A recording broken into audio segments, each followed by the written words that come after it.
Hello everyone. Welcome back to Medicology Nursing Services. आप सभी साथियों का आपके अपने YouTube channel Medicology Nursing Services में स्वागत है। सो फ्रेंड्स, जैसा कि यहाँ पे सभी लोगों को पता है, आप सभी लोगों का MP NHM का एग्ज़ाम 31 को होने वाला है। बट कुछ लोगों का कहना है कि जो आपका एग्ज़ाम है वो यहाँ पे कैंसिल हो रहा है। तो विद प्रूफ के साथ आपको बताने वाले हैं बिल्कुल सटीक जानकारी, और साथ ही में वीडियो में बताएंगे कि कौन कौन से ऐसे इंपॉर्टेंट टॉपिक्स हैं जो कि आपको पढ़ना चाहिए MP NHM के लिए, जो कि सीधे ही आपको एग्ज़ाम में देखने को मिल सकते हैं। तो चलिए बात करते हैं विद प्रूफ के साथ कि आपका एग्ज़ाम है जो 31 को होने वाला है। ठीक है, कुछ जो है जो बहुत बच्चे पैनिक हो रहे हैं, किसी ने बोल दिया है कि उनका एग्ज़ाम कैंसिल हो जाएगा, बट ऐसा नहीं है। मैं आपको विद प्रूफ के साथ आपको बताने वाला हूँ। तो जैसा आपको स्क्रीन पे दिखाई दे रहा है, ये MP NHM का MP ऑनलाइन के माध्यम से ऑफिशियली वेबसाइट रहने वाला है। ठीक है, यहाँ पे पहले क्या है कि आपके एग्जामिनेशन के रिगार्डिंग सारी इन्फॉर्मेशन दे रखी है। अब आपको मैं बता देता हूँ कि जिस नोटिफिकेशन के कारण सब लोग पैनिक हो रहे हैं वो क्या नोटिफिकेशन है। ठीक है, यहाँ पे लिखा हुआ है advertisement for contractual staff nurse post recruitment. ठीक है, तो इसके रिगार्डिंग ही बच्चों को बहुत कन्फ्यूज़न है, तो इसको मैं ओपन करके बता देता हूँ कि क्या यहाँ पे रहने वाला है। क्योंकि इसी की वजह से जितना भी कन्फ्यूज़न क्रिएट हो रहा है, सभी बच्चों के मन में एक ही डाउट हो रहा है कि, और बहुत सारे कॉल और मैसेजेस आ रहे हैं कि सर हमारा एडमिट कार्ड क्या डिले होगा या फिर एग्ज़ाम भी डिले हो सकता है। तो मैं सारी जानकारी आपको विद प्रूफ के साथ बताने वाला हूँ। तो मेडिकोलॉजी नर्सिंग सर्विसेज पे बने रहिएगा, और ये वीडियो ज़्यादा से ज़्यादा बच्चों को क्या करिएगा, शेयर कर दीजिएगा, ताकि सभी को क्या है कि इस सेशन का लाभ मिल पाएगा। ठीक है, तो हम बात करेंगे अभी जो आया है आपके नोटिफिकेशन के रिगार्डिंग में चीज़ें आपको बता देता हूँ। ठीक है, तो आपको पढ़ना क्या क्या है और एडमिट कार्ड के साथ क्या क्या चीज़ें लेके जाना है, ये चीज़ें भी आपको मैं अभी हाल ही में बताने वाला हूँ।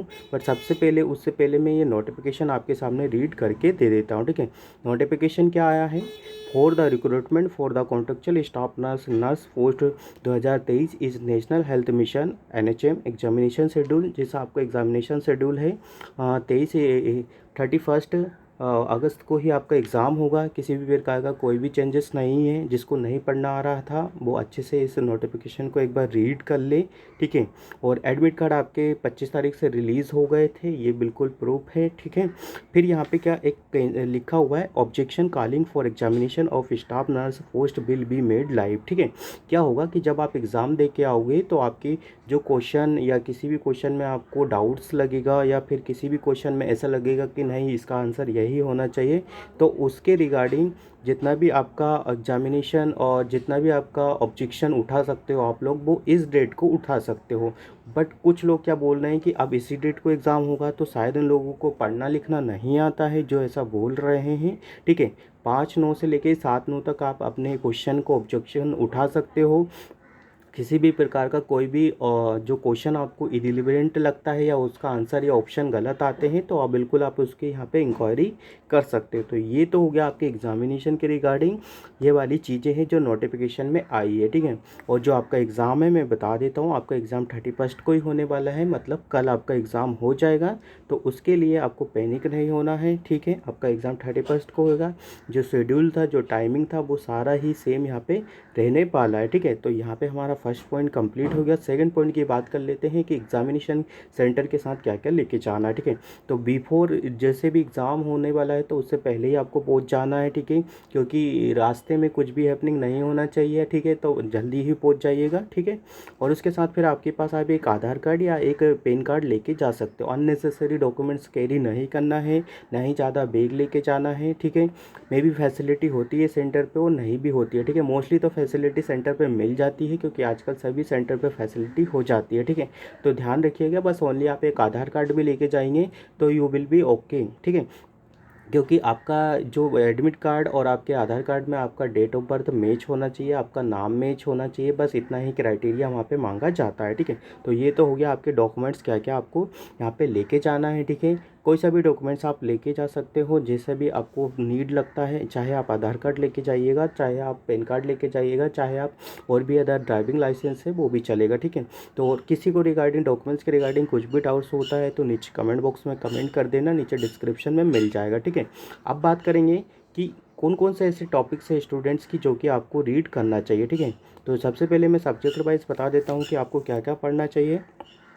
सबसे पहले बात करेंगे एनाटॉमी एंड फिजियोलॉजी का, ठीक है। एनाटॉमी एंड फिजियोलॉजी में आपको सिंपल सिंपल सी चीज़ें पढ़ना है, ठीक है। ऑर्गन कहाँ होते हैं, कहाँ सिचुएटेड होते हैं, लोकेशन क्या होता है पर्टिकुलर सिस्टम का, ठीक है। और पर्टिकुलर सिस्टम का क्या क्या क्लासिफिकेशन होता है। जैसे मैं बात करूँ नर्वस सिस्टम का, ठीक है। नर्वस सिस्टम के रिगार्डिंग डेफिनेटली कुछ ना कुछ पूछा जाने वाला है, क्योंकि उसका क्लासिफिकेशन ही कॉम्प्लिकेटेड होता है। सब बच्चे भूल जाते हैं CNS और PNS में क्या होता है, डायंसेफेलॉन कहाँ आता है, हाइपोथैलेमस कहाँ पे आएगा, ये सारी चीज़ें सिचुएशन पर्टिकुलरली ऑर्गन का लोकेशन आपको याद होना चाहिए, ठीक है। और उनके वर्ग क्या है, ठीक है। डेंड्रोइड क्या है, ठीक से, एक्सोन क्या होता है, ठीक है। ये चीज़ सारी चीज़ें आपको पढ़ के जाना है, ठीक है। और माइनर माइनर से डिसीज़ कंडीशन और पर्टिकुलर उनके क्या होना चाहिए आपको, पर्टिकुलर जिनका भी एक कॉमन साइन एंड सिम्टम्स होता है पर्टिकुलर डिसीज़ का, ठीक है। जैसे पार्किंसम है, ठीक है, गुलियन बेरी सिंड्रोम है, इस टाइम के इनका एक जो डिसीज़ कंडीशन होती है, जो आइडेंटिफिकल साइन एंड सिम्टम होता है वो पढ़ के जाना है, ठीक है। CBA का जो पढ़ के जाना है उसमें भी बहुत अच्छे से आपको हार्ट वगैरह पढ़ के जाना है, कंजेस्टिव हार्ट फेलियर वगैरह, मायोकार्डियल MI वगैरह, ये अच्छे से पढ़ के जाना है। और साथ ही में इनके इन्वेस्टिगेशन, ठीक है। आप लोगों से ज़्यादा कुछ ऐसा नहीं पूछे जाने वाला है, बस आप लोगों से आपका नर्सिंग रिस्पॉन्सिबिलिटी वाले सारे क्वेश्चन यहाँ पे पूछे जाने वाले हैं, ठीक है। नर्सिंग रिस्पॉन्सिबिलिटी डेट मीन्स कि आप एज ए नर्सिंग ऑफिसर वहाँ पे क्या कर सकते हो, क्या नहीं कर सकते हो, ठीक है। वो इंपॉर्टेंट है, ठीक है। फिर वही बात करेंगे आपके नेफ्रोन या किडनी के रिगार्डिंग चीज़ें पढ़ के जाना है, ठीक है। नॉर्मल बेसिक चीज़ें क्या होती है, कहाँ सिचुएटेड होती है, लोकेशन, ठीक है, ये पढ़ के जाना है। और डिसीज़ कंडीशन अच्छे से पढ़ के जाना है। और साथ ही में पढ़ के जाना है कि कौन सा डाइट हम दे सकते हैं, ठीक है। ध्यान रखना है किडनी पे वाला पेशेंट है तो हमेशा उसको लो प्रोटीन और लो ये डाइट, सोडियम लो प्रोटीन डाइट हम उसको देते हैं, तो इन चीज़ों का कन्फ्यूजन हमेशा बना रहता है, तो ये भी आपको पढ़ के जाना है, ठीक है। अब बात करेंगे किसका हो गया, आपके एनाटॉमी और फिजियोलॉजी का। मोस्टली जितने भी सिस्टम है, सेल टिश्यू तो ज़रूर पढ़ के जाना है कि कहाँ पे कौन सा टिश्यू और कौन सा सेल प्रेजेंट होता है, ठीक है। ये चीज़ें पढ़ के जाना है। टिश्यू ज़रूर पढ़ के जाना है। फ्रैक्चर अच्छे से पढ़ के जाना है। टाइप्स ऑफ द फ्रैक्चर पढ़ के जाना है। कंपार्टमेंट सिंड्रोम क्या होता है वो पढ़ के जाना है, ठीक है। ये सारी चीज़ें पढ़ के जाइएगा। फिर साथ ही में हो गया आपका इंटीग्रेटरी सिस्टम से ज़रूर पढ़ के जाइएगा, क्योंकि स्किन रिगार्डिंग चीज़ें आपसे पूछी जाने वाली है, ठीक है। बर्न अच्छे से पढ़ के जाइएगा, ठीक है, क्योंकि उसमें आने वाले क्वेश्चंस वो भी आपसे पूछा ही जाना है, ठीक है। तो ये हो गया आपके एनाटॉमी के रिगार्डिंग। अब मैं बात करूँगा आपसे MSN के रिगार्डिंग, जो भी मेडसर्ज, एनाटॉमी और मेडसर्ज दोनों ही कॉमन सब्जेक्ट है, ठीक है। जैसा मैंने अभी हाल ही में बताया, सारे सिस्टम का डिसीज़ कंडीशन पढ़ के जाना है, clinical sign and symptoms particular, ज़्यादा लेंदी नहीं पढ़ना है, ओनली चीज़ें जो स्पेसिफिक चीज़ें हैं वही पढ़ के जाना है, ठीक है। ठीक है, एनाटॉमी और फिजियो का ये हो गया, ठीक है। और मोस्ट कॉमन जो डायबिटिक मेलाइटिस हो गया, जैसे आपको गैस्ट्राइटिस वगैरह या पेनक्राइटिस वगैरह या डुडेनल अल्सर, ठीक है, ये सारी चीज़ें पढ़ के जाना। GI के रिगार्डिंग सारी चीज़ें पढ़ के जाना, माउथ से लेके तो रेनल रेक्टल कैनाल तक सारी चीज़ें पढ़ के जाना है। और stool, colour of the stool पढ़ के जाना है, ये सारी चीज़ें, सारे ही कलर्स ऑफ द स्टूल पढ़ के जाना है। फिर बात करेंगे हम यूरिन, ठीक है। यूरिन का कलर कैसे क्या हो जाता है वो भी आपको पढ़ के जाना है। कौन सा टेस्ट करते हैं, डायबिटिक मेलाइटिस में कितने टाइप से होते हैं, को मोस्ट कॉमन डायबिटिक मेलाइटिस कौन सा होता है, ये भी पढ़ के जाना है, ठीक है। और क्या क्या चीज़ें हैं, ये बहुत इंपॉर्टेंट चीज़ें जो भी पढ़ा रहा है। और साथ ही में फिर एक जो इंपॉर्टेंट आपका आने वाला है एंडोक्राइन सिस्टम, ठीक है। एंडोक्राइन सिस्टम आपके लिए वेरी इंपॉर्टेंट होने वाला है, क्योंकि ये भी आपको अच्छे से पढ़ के जाना है। PTH क्या होता है, ठीक है। ADH का वर्ग क्या होता है, ठीक है। और यह कैल्शियम और पैराथायरॉयड हार्मोन क्या करता है, ब्लड कैल्शियम लेवल कौन बढ़ाता है, कौन नहीं बढ़ाता है, ये सारी चीज़ें, ये सारे टॉपिक आप अच्छे से रीड करके जाना है। और एनाटॉमी और फिजियोलॉजी में, ठीक है, एनाटॉमी वाली चीज़ें आपको क्लियर होना चाहिए और देन आपको MSN वाला क्लियर होना चाहिए। तो यहाँ से ये वाले सब्जेक्ट आपके कवर हो जाएंगे, ठीक है। फिर बात करेंगे हम किसका, OBG का लेके चलते हैं, क्योंकि OBG आपका 35 नंबर का है स्टूडेंट। तो देखो मैं आपको इसमें क्लियर कर देता हूँ कि 35 नंबर है, जिसमें से 5 से लेके तो 10 नंबर आपके किस में आने वाले हैं, आपके anatomy and physiology. Anatomy and physiology में क्या क्या आएगा, फीमेल रिप्रोडक्टिव सिस्टम आएगा, जिसमें आपसे इंटरनल और एक्सटर्नल जेनाइटल एरिया के रिगार्डिंग क्वेश्चन पूछा जाने वाला है, ठीक है। ये मेरे को जहाँ तक लगता है, ठीक है। Major minor, labia minora, labia majora, ठीक है। वेस्टिबल क्या होता है, पीपल्स मोन्स पीबिस क्या होता है, ठीक है। क्लाइटोरिस वगैरह क्या होता है, ये सारी चीज़ें पूछी जानी है। किसका होमोलोगस कौन होता है, ये सारी चीज़ें पूछनी है। MC रिगार्डिंग भी चीज़ें यहाँ पे पूछी जाएंगी। लेंथ कितना होता है साइकिल का, ब्लड लॉस कितना होता है साइकिल में, ठीक है, ये सारी चीज़ें भी पूछी जाने वाली है।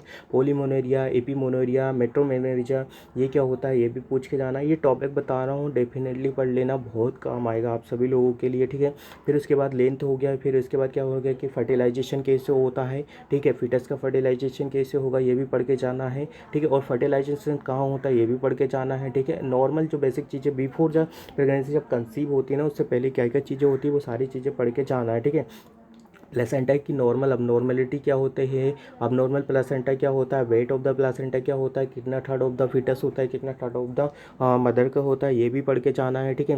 ये सारी चीज़ें किस में आ जाएगी आपकी एनाटॉमी एंड फिजियोलॉजी में, ठीक है। पेल्विक क्या होता है, एनाटॉमी एंड फिजियोलॉजी का ही बात करूँ वो भी पेल्विक में भी आ जाएगा कि कौन सा साइज़ होता है, कौन सा अबनॉर्मल साइज़ होता है, ठीक है, किसका स्केल प्रोमिनेंट डिफाइन होता है, किसका नहीं होता है, किसका इन्वर्टेड होता है, ठीक है। चारों पेल्विक को अच्छे से रीड करके जाना है। और पेल्विक के साथ साथ आपको फिर उसके बाद से आपके ब्रिम्स भी पढ़ना है, ठीक है।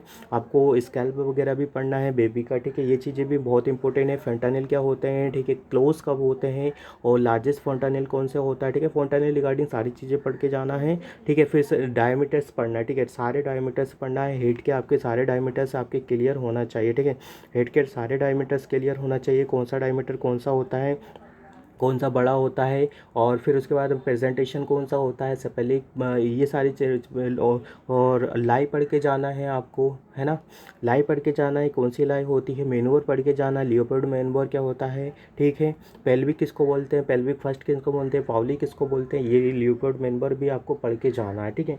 और साथ ही में क्या होता है, जैसे मैंने एनाटॉमी बताया, फीमेल रिप्रोडक्टिव सिस्टम का एनाटॉमी बहुत इंपॉर्टेंट होता है। उसी के साथ साथ आपको एमसी, ठीक है, ये पढ़ के जाना है। यूटेराइन साइकिल क्या होता है ये पढ़ के जाना है। एम्पुला कब रीच होता है, साइज़ क्या होता है, ठीक है। स्पर्म का कितने दिनों में डिस्ट्रॉय हो जाता है, लाइफ स्पैन क्या हो जाती है, कौन से पार्ट में आके अटैच होता है, ठीक है। ये सारी चीज़ें पढ़ के जाइएगा। और साथ ही में क्या पढ़ना चाहिए कि और फिर इसके जैसे हो गया, जैसे आप मान के चलिए कि यहाँ पे प्रेगनेंसी अचीव हो गया, फिर उसके बाद नॉर्मल फिजियोलॉजिकल साइंस क्या होता है, क्या क्या होते हैं, ठीक है। गुडेल साइन होता है, हेगार्ड साइन क्या क्या होता है, चैडविक साइन क्या होता है, ठीक है। ये कॉमन सी चीज़ें हैं, जितना बता रहा हूँ, यदि इतना भी आपने पढ़ लिया तो आपका एग्ज़ाम ओबियसली क्रैक हो सकता है, ठीक है। क्योंकि मैं पर्सनल एक्सपीरियंस से यहाँ पे बता रहा हूँ, क्योंकि चीज़ें यहीं से पूछी जानी है, ठीक है।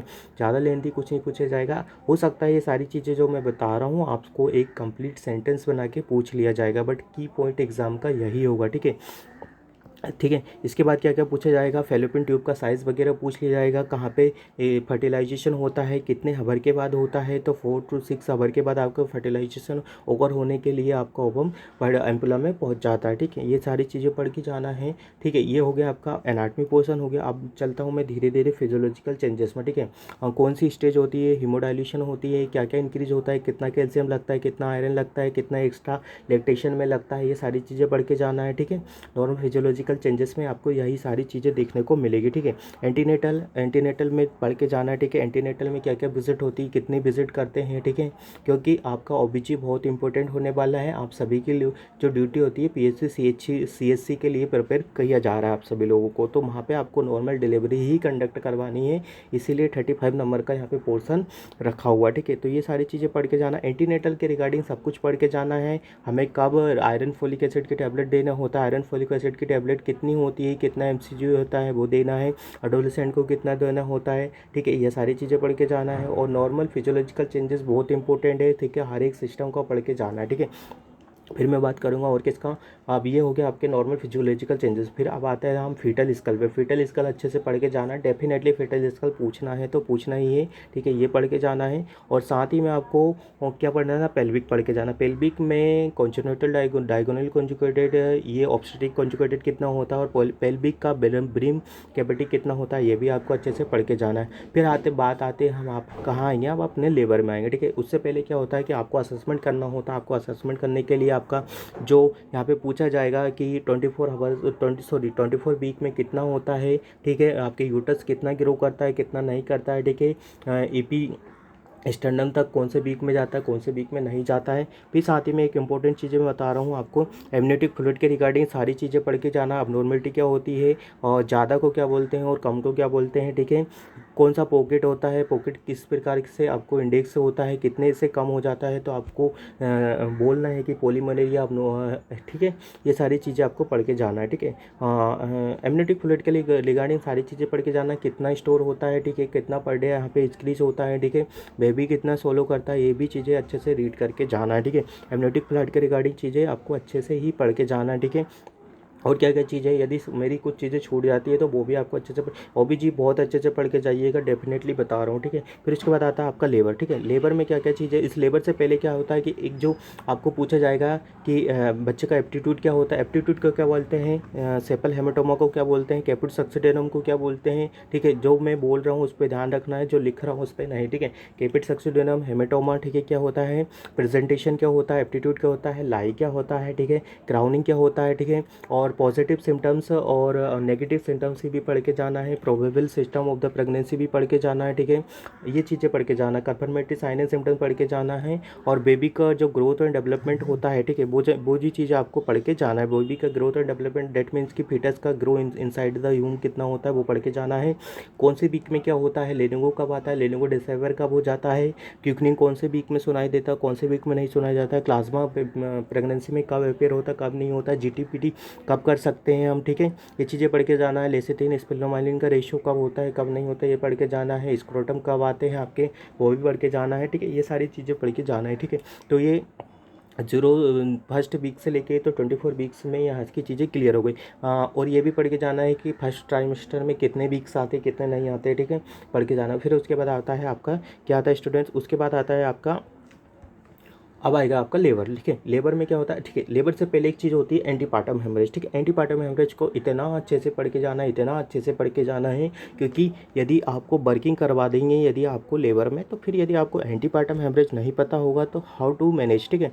तो ये चीज़ें वो आपसे कंसिडर करके पूछ सकते हैं, ठीक है, ध्यान रखना है, ठीक है। क्योंकि एंटीपार्टम हेमरेज में क्या क्या आएगा, आपका अबॉर्शन आपको देखने को मिल जाएगा स्टूडेंट्स, ठीक है। क्या देखने को मिल जाएगा आपको, एंटीपार्टम हेमरेज में अबॉर्शन देखने को मिल जाएगा, ठीक है। उसके बाद क्या क्या देखने को मिल जाएगा, प्लासेंटा पेरिविया, ठीक है, देखने को मिलेगा, अब्रोशिया प्लासेंटा देखने को मिलेगा, ठीक है, हाइडेटी मॉम फॉर्म देखने को मिलेगा, ऐसी चीज़ें। और फिर इनका मैनेज कैसे करना है, ठीक है। प्लासेंटा पेरिविया, अब्रोशिया प्लासेंटा के टाइप्स जरूर पढ़ के जाइएगा, और मैनेजमेंट जरूर पढ़ के जाना, ठीक है। और इनका एक normal clinical sign and symptoms होता है वो जरूर पढ़ के जाना है, किसमें पेनफुल ब्लीडिंग होता है, किसमें पेनफुल ब्लीडिंग नहीं होता है, ये डेफिनेटली पढ़ के जाना है, ठीक है, ठीक है। और साथ ही साथ में आपको हाइडेटिव होम मोल जो कंडीशन, डिसीज़ कंडीशन मैं बता रहा हूँ, ये भी पढ़ के जाना है। ये बिफोर द डिलीवरी में बता रहा हूँ, ठीक है, क्योंकि ये चीज़ें आपको आना चाहिए तो आना ही चाहिए, ठीक है।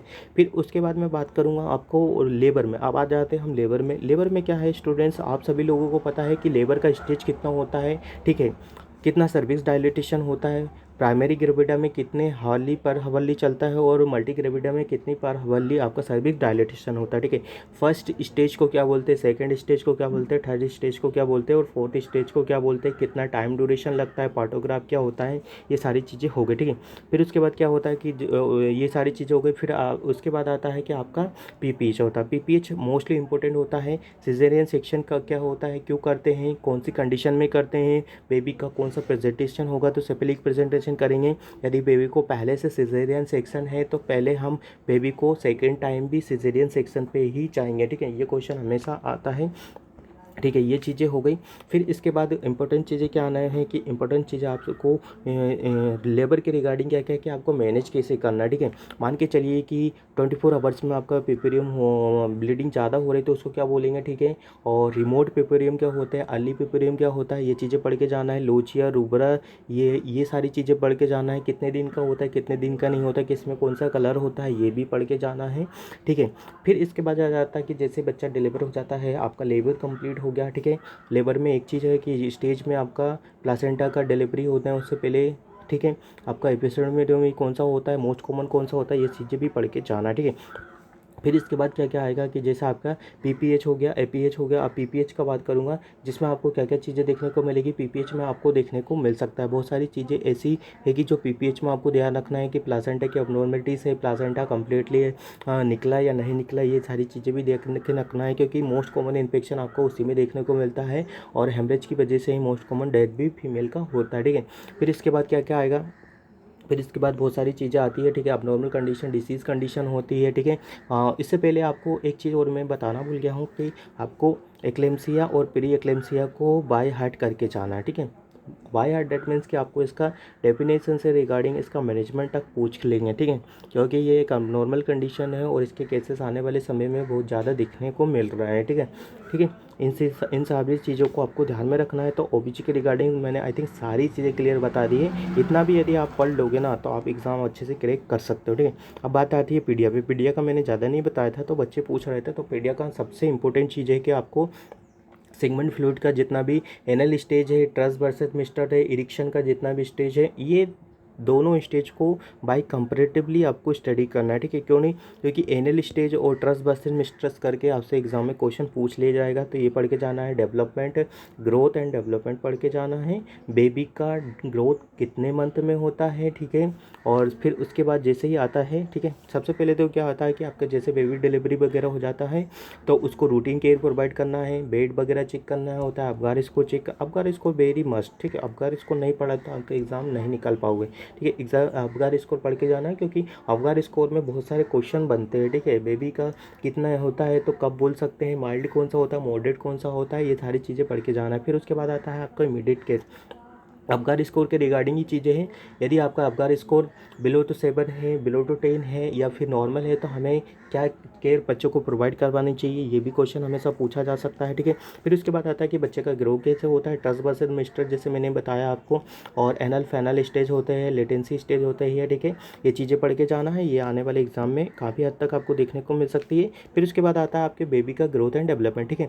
बेबी का ग्रोथ होता है चेस्ट से लेके चेस्ट को पूछना, हेड पूछेगा, ठीक है, कौन सा ग्रोथ होता है, ठीक है, ये पूछेगा आपसे, ठीक है। उसके बाद उसका वेट कितना होता है, बीएमआई क्या होता है बेबी का, ठीक है, न्यूट्रिशन क्या होता है, माल नरिश्ड क्या होता है बेबी, ठीक है। ये सारी चीज़ें आपसे ज़रूर पूछना है, तो पूछना ही है, ठीक है। ये आपको पढ़ के ही जाना है। डबल कितना हो जाता है वेट, ट्रिपल कब हो जाता है, आपका हाइट कब मैच होता है, ठीक है, बेबी का। और क्या क्या पूछने वाला है कि आपका बेबी में कॉमन माइलस्टोन कब कब डेवलप होता है, मतलब माइलस्टोन होता है कि बेबी स्माइल कब करता है, स्ट्रेंजर एंजाइटी कब आता है, विदाउट ग्रोथ कब खड़ा हो जाता है, या फिर क्राउलिंग कब करता है बेबी, स्टैंडिंग कब हो जाता है, साइकिलिंग कब करता है, या फिर बात करें हम कब फीडिंग कब करवाता है, या स्पून फीडिंग कब करवाता है बेबी को, कब तक कर सकता है, ठीक है। सोशल स्माइल कब करता है बेबी, ठीक है। ये सारी चीज़ें पढ़ के जाना है, ठीक है। टॉयलेट ट्रेनिंग हम कब स्टार्ट करते हैं बेबी का, ठीक है, ये चीज़ें पढ़ के जाना है। फर्स्ट इंसाइजर टीथ कौन सा आता है, ये भी पढ़ के जाना है। सेट ऑफ द टीथ पढ़ के जाना है, कितने सेट होते हैं, परमानेंट टीथ कितने होते हैं, और आपके टेम्परेरी टीथ कितने होते हैं, कौन से मंथ में आते हैं और कौन से मंथ में कंप्लीट आ जाते हैं, विजडम टीथ कब आता है, ठीक है। ये चीज़ें पढ़ के जाना। ग्रोथ एंड डेवलपमेंट के माइलस्टोन पूरे अच्छे से पढ़ के जाना है। बाइसेलेबल वर्ड्स कब तक बोल सकता है। फिर इसके बाद आता है आपके रिफ्लेक्सेस। रिफ्लेक्सेस पढ़ के जाना है। मोरो रिफ्लेक्सेस क्या होता है, डोल्स आई रिफ्लेक्सेस क्या होता है, पाल्मर रिफ्लेक्सेस क्या होता है, प्लांटर रिफ्लेक्सेस क्या क्या होता है, ठीक है। ये चीज़ें पढ़ के जाना है, बहुत इंपॉर्टेंट होने वाली है आने वाले एग्जाम में, ठीक है। जे क्वेश्चन का ओनली मैं की पॉइंट बता रहा हूँ। आने वाले एग्जाम में हो सकता है आपसे एक लैंग्वेज बना के पूछ लिया जाए, ठीक है, बट माइंडसेट आपको क्लियर रखना है, ठीक है।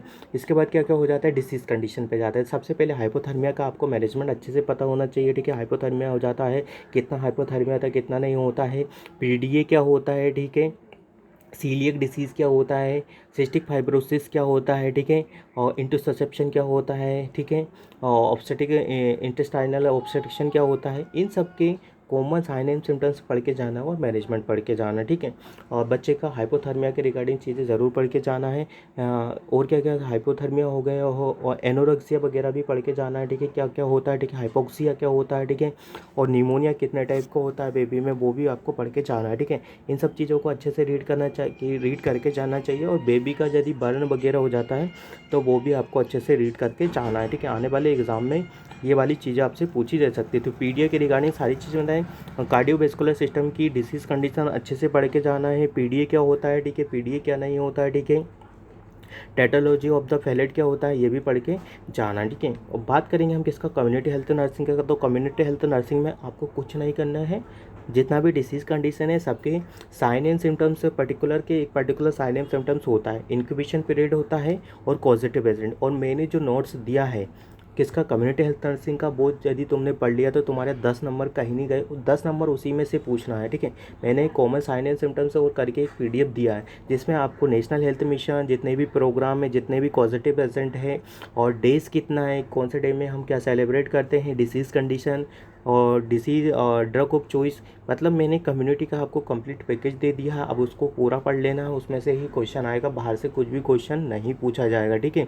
क्लोरीन टेस्ट क्या होता है, ठीक है। आइसबर्ग वाला एक बार ज़रूर पढ़ के जाना है, ठीक है। हिडन क्या होता है, हिडन क्या नहीं होता है, MMR क्या होता है, ठीक है। और नॉर्मल MMR कितना है MP का, ठीक है। ये इंपॉर्टेंट चीज़ें बता रहा हूँ कि नॉर्मल MMR कितना होता है MP का और इंडिया का, ठीक है।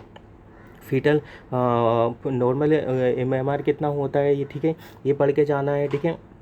और इंडेक्स पढ़ के जाना है, कितना होता है कितना नहीं होता है, ठीक है। MMR कितना होता है ये पढ़ के जाना है। मतलब जो अभी लेटेस्ट डाटा चल रहा है हमारे MP का, ठीक है, MP का और एज वेल एज अपने इंडिया का, ये सारी चीज़ें पढ़ के जाना है। MMR, normal MMR, couple fertility rate कितना होता है, ठीक है। कौन से शहर का कितना होता है ये भी पढ़ के जाना है। गोवा में कितना है, MP में कितना है, केरला में कितना है, ठीक है। ये पढ़ के जाना है, ठीक है। ये चार, और साथ ही में सबसे इंपॉर्टेंट है कॉन्ट्रासेप्टिव मेथड, आपको जरूर पढ़ के जाना है, आने वाले एग्जाम में पूछे जाएंगे। Types of the contraceptive method, कितने ईयर तक कितना दे सकते हैं, और इंजेक्टेबल कौन सा होता है, ओरल कौन सा होता है, साइड एंड सिम्टम्स क्या होते हैं, कॉन्सर्टिव एजेंट क्या होता है, ठीक है। और कॉन्ट्राइंडिकेशन क्या होता है, ठीक है। और इनके लगाने पर किस में क्या नहीं होता है, किस में क्या होता है, कितना क्वांटिटी दे सकते हैं, डेफिनेटली पढ़ के जाना है, ठीक है। और साथ ही मैं बता दूं, इसके बाद जितना भी डिसीज़ कंडीशन है, जैसे मैंने कम्युनिकेबल डिसीज़ बताया, ठीक है, तो पर्टिकुलर आप क्या हेल्थ एजुकेशन दे सकते हो, ठीक है, कैसे मैनेज कर सकते हो, कौन सी ड्रग ऑफ चॉइस दे सकते हो, बस कम्युनिटी हेल्थ नर्सिंग में इतना ही, इससे ज़्यादा कुछ नहीं पूछना जाना है, ठीक है। फिर इसके बाद क्या क्या सब्जेक्ट आएगा, मेंटल हेल्थ नर्सिंग, ठीक है। मेंटल हेल्थ नर्सिंग में डेफिनेटली सिजोफ्रेनिया को बहुत अच्छे से पढ़ के जाना है, ठीक है। फिर उसके बाद क्या पढ़ना है आपको, ड्रग्स, ठीक है, एंटीसाइकोटिक ड्रग्स पढ़ना है, ठीक है। सिजोफ्रेनिया का ECT पढ़ना है, ECT क्या होता है, ठीक है। और फिर उसके बाद क्या होता है, मूड्स, ठीक है, मूड्स क्या होता है, बाइपोलर डिसऑर्डर क्या हो जाता है, मेनिया क्या हो जाता है, यूफोरिया स्टेज क्या हो जाता है, इनके साइन एंड सिम्टम्स, और कॉमन सी बेसिक चीज़ें हैं। एक ना एक क्वेश्चन ज़रूर पूछने वाला है कि मेंटल हेल्थ एक्ट कब आया था और मेंटल हेल्थ प्रोग्राम कब आया था, ये सारी चीज़ें इसमें से ज़रूर पूछना है, ठीक है। इसमें ज़्यादा कुछ नहीं पूछा है। क्लासिफिकेशन आपसे पूछ लेगा, ठीक है, फादर ऑफ, ठीक है, DSM क्लासिफिकेशन किसने दिया है, ठीक है, ICD-10 क्लासिफिकेशन किसने दिया, ये ज़रूर पूछ लेगा। और जो कॉमन डिसीज़ कंडीशन मैंने बताई है, ठीक है, फोबिया पूछ लेगा, ठीक है, डिलीशन पूछ लेगा, डिफेंस मैकेनिज्म पूछ लेगा, ठीक है। एवरीथिंग पूछ सकता है यार, कुछ भी इतना मैं नहीं बता सकता हूँ कि पर्टिकुलर, बट हाँ मैं आपको ट्राई कर रहा हूँ कि ये सब्जेक्ट आपको बहुत अच्छे से पढ़ के जाना है, ठीक है। तो आई थिंक सारा सब कुछ बता। कुछ बच्चे बोल रहे हैं नर्सिंग आर्ट्स कुछ नहीं है, स्किल है आपका, ठीक है। स्किल है, स्किल के रिगार्डिंग चीज़ें पूछ ली जाएगी, कंडीशन दे दी जाएगी, और क्या स्किल में किस प्रकार से आप यहाँ पे करोगे वो आपसे पूछ लिया जाएगा, ठीक है। तो स्किल है, आपको उससे घबराना नहीं है। 5 नंबर या 10 नंबर का क्वेश्चन है, उसमें स्किल और आएगा तो आपके नर्सिंग सब्जेक्ट से ही आएगा, कहीं और से नहीं आएगा, ठीक है। तो आई थिंक सारा ही कवर कर दिया है, जितना भी यदि बचा हो, किसी का कुछ भी बचा हो, तो फिर भी जो टॉपिक्स बताएं, इतने टॉपिक्स भी आपने अच्छे से रीड कर लिए तो आपका सब, आई थिंक एग्ज़ाम सभी लोगों का अच्छा चला जाएगा। तो मेरी ओर से आप सभी लोगों को बेस्ट ऑफ लक, ठीक है। और एक चीज़, सबसे इम्पोर्टेंट चीज़ ये है कि आप सभी लोगों को क्या करना है, आस पड़ोस में नहीं देखना है, ठीक है। कौन क्या कर रहा है, कौन किसका आंसर कर रहा है, पूछना नहीं है। Trust only on your self, ठीक है। जो अभी तक पढ़ा है बहुत अच्छा पढ़ा है आप सभी लोगों ने, ठीक है। पैनिक नहीं होना है, ठीक है। यदि अभी तक जो मैंने टॉपिक नहीं बताया उनको एक बार रिव्यू कर लेना, आने वाले एग्ज़ाम में आपको काफ़ी हद तक सॉल्व मिल जाएगी। और मेरा क्लासेस से पहले से बहुत डाला हुआ है, यदि अभी तक आपने नहीं देखा तो वो भी देख लेना, डिस्क्रिप्शन में नीचे लिंक मिल जाएगा, वहाँ से आपको सारी क्लासेस देखने को मिल जाएगी। बिफोर एग्ज़ाम एक बार देखोगे तो काफ़ी हद तक खुद ही समझ जाओगे कि हाँ इंपॉर्टेंट क्लासेस होने वाला है। तो आई होप आपको समझ में आ गया है कि क्या करना है, किसी भी रूमर्स की बातों में नहीं आना है। बहुत सारे यूट्यूब पे ऐसे लोग बैठे हुए हैं कि जो कि आपको गलत इन्फॉर्मेशन दे देते हैं और फिर आपको क्या है डिस्ट्रैक्शन होता रहता है स्टडी से। तो ओनली ट्रस्ट ओनली अच्छे जो लोग हैं, जिनको पता है, जो कि एजुकेशनल लोग हैं, जो कि नर्सिंग प्रोफेशन से रिलेट करते हैं, उन्हीं पर ट्रस्ट करना रहता है, ठीक है। एक चीज़ ये ध्यान रखना है, ठीक है। हर एक चैनल पे भरोसा नहीं करना है, क्योंकि बहुत सारे चैनल हैं यहाँ पे व्यूज़ वगैरह ये सब्सक्राइबर वगैरह के लिए यहाँ पे काम करते हैं, ठीक है, और बच्चों को पैनिक कर देते हैं, ठीक है। तो आपको नहीं है, आपको यदि किसी को कुछ भी डाउट लगता है तो वो हमसे पूछ सकता है, ठीक है। मेडिकोलॉजी नर्सिंग सर्विसेज ने नंबर आप सभी लोगों को इसीलिए दिया है, किसी को कुछ भी डाउट्स होता है तो सीधा पूछ सकता है, ठीक है। तो आई होप सबको सारे डाउट्स क्लियर हो गए होंगे। आई होप आप सभी लोगों का एग्ज़ाम बहुत अच्छा जाए। एग्ज़ाम के बाद अपना रिव्यू मुझे ज़रूर बताइएगा कि कैसा एग्ज़ाम रहा, और मेरी तरफ से आपको क्या हेल्प मिला वो भी बता दीजिएगा, ठीक है। हम मिलेंगे नेक्स्ट अपडेट के साथ, जब तक बने रहिएगा मेडिकोलॉजी नर्सिंग सर्विसेज के यूट्यूब चैनल पे। Thank you so much guys, और एग्ज़ाम अच्छे से करना है, बेस्ट ऑफ लक, ठीक है। एग्ज़ाम 31 को ही हो जाएगा। Thank you so much guys, keep watching us, thank you so much.